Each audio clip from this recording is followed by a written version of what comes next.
तर विद्यार्थ्यांना आतमध्ये आपण सोडत नाहीयेत का? सोडत नाहीयेत सांगा ना, का सोडत नाहीयेत? सोडत नाही, आम्हाला सांगितलं विद्यार्थ्यांना.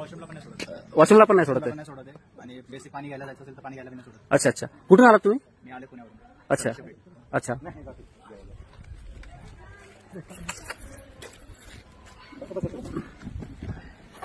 सर्वांना क्रांतिकारी जय भीम.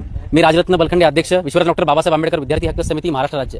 आपल्या बार्टीमार्फत मोफत प्रशिक्षण, स्पर्धा परीक्षा प्रशिक्षण आणि स्टायफंडसाठी जी बार्टीकडून एंट्रन्स सीईटी घेतल्या जाते, त्यापैकी विद्यार्थ्यांना खूप लांब लांबची सेंटर अशी पुण्याच्या बाहेर सुद्धा 50-50, 100-100 किलोमीटर या अंतरावर असणारे सेंटर या ठिकाणी आलेली आहेत. आणि सेंटरवर पोहोचल्यावर सुद्धा विद्यार्थ्यांना कुठे थांबायचं हा पर्याय उपलब्ध नाहीये. कॅम्पसमध्ये आतमध्ये एंट्री दिल्या जात नाहीये. सुरक्षा रक्षकांना विचारलं असता सुरक्षा रक्षकांकडून कळतंय की अशा प्रकारचे आदेश आहेत की कुणालाही आतमध्ये सोडू नये एक्झामची सुरुवात झाल्याशिवाय. तर अशा प्रकारे जर विद्यार्थ्यांची गैरसोय होत असेल तर या ठिकाणी विद्यार्थी कॅम्पसच्या बाहेर बसलेले आहेत. त्यांना आतमध्ये कुठेच वॉशरूमची सुद्धा व्यवस्था वापरण्यासाठी दिली जात नाहीये. तर अशा प्रकारचे बार्टीचं जे ढसाळ नियोजन आहे ते पुन्हा एकदा या वर्षी सुद्धा फेल झालेलं आहे आणि या प्रशासनाचा या ठिकाणाहून आपण निषेध करतो. संबंधित जे महासंचालक आहेत ज्यांनी या ढसाळ नियोजनाची जबाबदारी घेऊन राजीनामा दिला पाहिजे. तर या सुनील वारे साहेबांनी सुद्धा लक्षात घेतलं पाहिजे की विद्यार्थ्यांची गैरसोय या ठिकाणी कशा प्रकारे होते. विद्यार्थी लांब लांब दूरदूरून आपण दिलेल्या सेंटरवरती कशा प्रकारे येतात आणि इथे कशा प्रकारे त्यांची गैरसोय होती. तर आपल्या सोबत एक विद्यार्थिनी पण आहे, तर तिला सुद्धा एवढा लांबून ती प्रवास करून आलेली आहे, तर तिच्या प्रतिक्रिया सुद्धा आपण जाणून घेऊयात.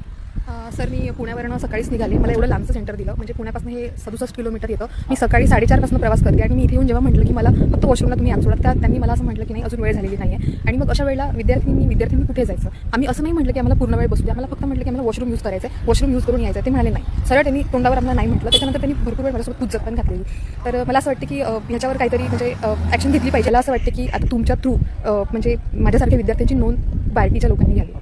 तर आपण बघू शकता की विद्यार्थ्यांना, मुलींना सुद्धा कशा प्रकारे या ठिकाणी गैरसोयीचा सामना करावा लागतो आणि त्यांची कुठे सुद्धा नोंद सुद्धा घेतल्या जात नाहीये. आणि 4.5 लाख फॉर्म या सीईटीसाठी आलेले असताना फक्त यापैकी 3.5 ते 4 हजार विद्यार्थ्यांची निवड यामध्ये होणार आहे. आणि तरी सुद्धा याचा फटका एकूण 4.5 लाख विद्यार्थ्यांना बसतोय आणि या सगळ्या गैरसोयीचं कुणालाच काही अधिकाराला काही तारतम्य नाहीये. आपापल्या कामामध्ये हे सर्व व्यस्त आहेत. त्याचा विश्वरत्न डॉक्टर बाबासाहेब आंबेडकर विद्यार्थी हक्क समिती जाहीर निषेध करते आणि अशा प्रकारच्या प्रत्येक अन्यायावर येणाऱ्या काळामध्ये त्यांच्या दारात बसून धरणे आंदोलन करण्याची सुद्धा, दिवाळीनंतर आम्ही धरणे आंदोलन करण्याचा इशारा सुद्धा विद्यार्थी हक्क समितीच्या माध्यमातून, या व्हिडिओच्या माध्यमातून प्रशासनाला देतोय.